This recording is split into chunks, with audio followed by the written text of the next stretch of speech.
তাইওয়ানের প্রেসিডেন্ট লাই চিং-তের আফ্রিকা সফর ঘিরে নতুন করে উত্তপ্ত হয়ে উঠেছে চীন তাইওয়ান দ্বন্দ্ব।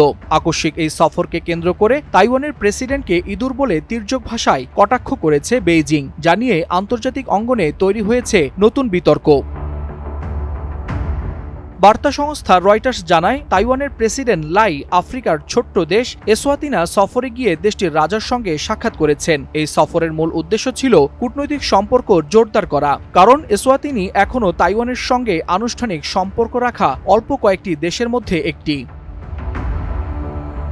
এসওয়াতিনি সফরে গিয়ে প্রেসিডেন্ট লাই বলেন, তাইওয়ান একটি সার্বভৌম রাষ্ট্র এবং বিশ্বের সঙ্গে সম্পৃক্ত হওয়ার অধিকার রয়েছে তাদের। তার এই বক্তব্যই ক্ষুব্ধ প্রতিক্রিয়া তৈরি করেছে চীনের মধ্যে। বেইজিং বরাবরই তাইওয়ানকে নিজেদের ভূখণ্ডের অংশ বলে দাবি করে। ১৯৪৯ সালের গৃহযুদ্ধের পর থেকেই দুই পক্ষ আলাদা প্রশাসনে চললেও বেইজিং এক নীতির ভিত্তিতে তাইওয়ানের আন্তর্জাতিক যোগাযোগে বাধা দেওয়ার চেষ্টা করে আসছে। এই প্রেক্ষাপটেই চীনের তাইওয়ান বিষয়ক দফতর লাইয়ের সফরকে গোপনে পালিয়ে যাওয়ার সঙ্গে তুলনা করে এবং তাকে রাস্তায় দৌড়ানো ইঁদুর বলে আখ্যা দেয়।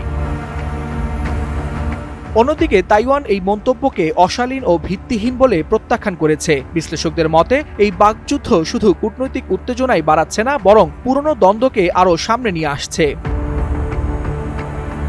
Waliul Hasnat, Times today.